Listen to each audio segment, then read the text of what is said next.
صل على رسوله الكريم أما بعد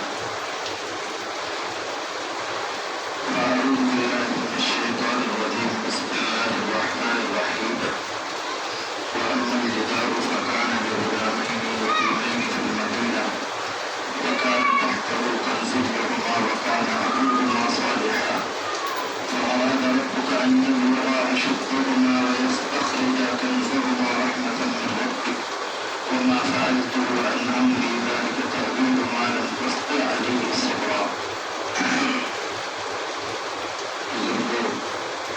حقیقت یہ ہے کہ میں قرآن سے میرا ذہن کام کر رہا ہے. بیٹھتے ہوئے اچانک سے آیت ذہن میں آئی تو دو باتیں عرض کر دیتا ہوں. والد مرحوم کے متعلق جن تفصیلات کا ذکر کرنا ہے وہ ایک دستاویزی حیثیت رکھتی ہے جو انشاءاللہ قلم بند ہو کر آپ کو بات کی خدمت میں کبھی ضرور آئے گی. کیونکہ اس وقت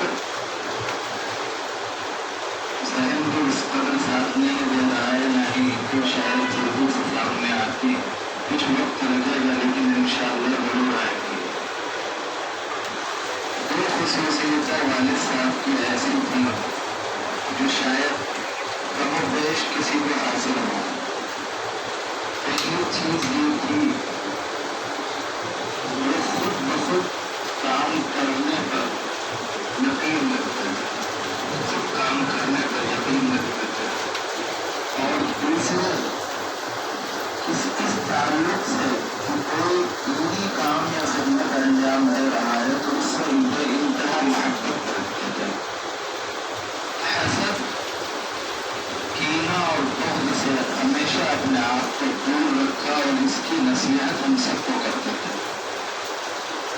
بہت سارے معاملات آئے جن میں آپس میں بہتوں سے اختلاف ہوا اور اس اختلاف کو انہوں نے چند لمحات میں اپنے آپ سے دور کر دیا اور مٹا دیا.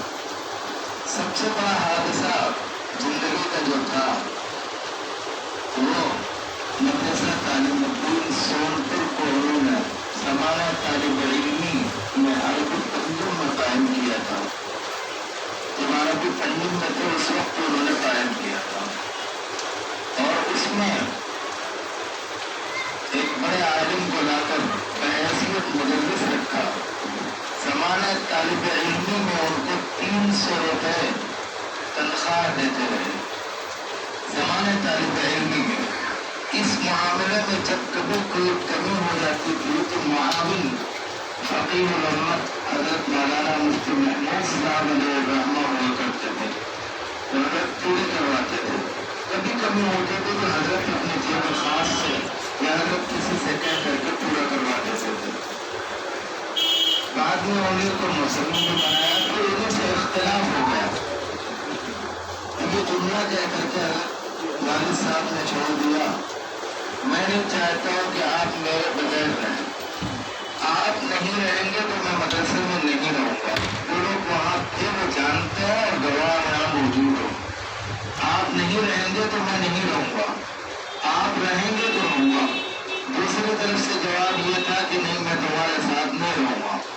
والد صاحب نے چھوڑ دیا تو بہت سے اساتذہ بھی چھوڑ دیے. ان کے چھوڑنے کی وجہ سے جا کر کے پرتاپ گڑھ شہر سے متصل مدرسہ قائم کیا. گاؤں میں اپنی الحمدللہ زمین اچھی خاصی تھی اور روڈ سے قریب بھی تھی، بہت دور بھی نہیں تھی. مسجد کے قریب بھی ایسی جگہ تھی کہ وہاں پر بھی ایک چھوٹا سا ادارہ قائم کیا جا سکتا تھا. لیکن یہ جملہ فرما کر کے کہ میں نہیں چاہتا کہ میری وجہ سے اس ادارے کا نقصان ہو. تھوڑی دور 7-8 کلومیٹر دور پر رامپور ایک گاؤں ہے. وہاں کا ایک گاؤں ہے تقریباً 6 سے 7 بیگھے کا گاؤں. گاؤں والوں کو مشترکہ ہے اس میں اختلاف ہوا. گاؤں والوں نے مشترکہ طور پر میٹنگ کی اور والد صاحب کو بلایا کہ ہم آپ کے حوالے کرتے لکھ کر کے دے رہے ہیں اور ایسے نہیں بلکہ بینامہ کر کے دے رہے ہیں، رجسٹری کر دیتے. یہ آپ کے خرید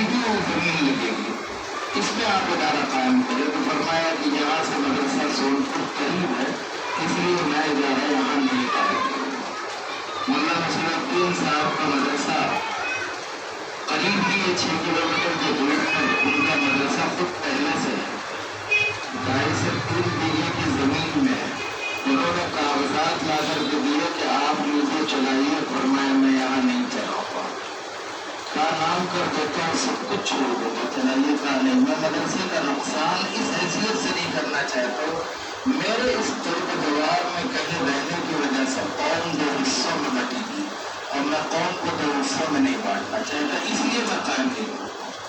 اور یہ کہہ کر کے چھوڑ کر کے پرتاپ گڑھ شہر میں جا کر کے مدرسہ قائم کیا، اور اللہ کا شکر ہے ترقی کی راہ پر چل رہا ہے۔ آج بھی 175 طلبہ تقریباً قیام کرتے ہیں، جن کا قیام و تعام کا نظم مدرسے میں۔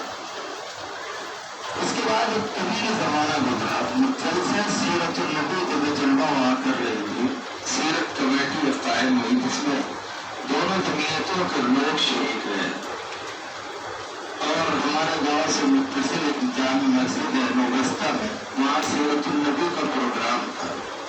اتفاق سے دونوں عالموں کا ایک ساتھ جمع ہونا وہاں ہوا، بیان کرنا تھا۔ والد صاحب بیان کرنے بیٹھے تو انہوں نے فرمایا اب سیرت النبی کے جلسے میں بیٹھے اور ایک دوسرے کو معاف نہ کریں تو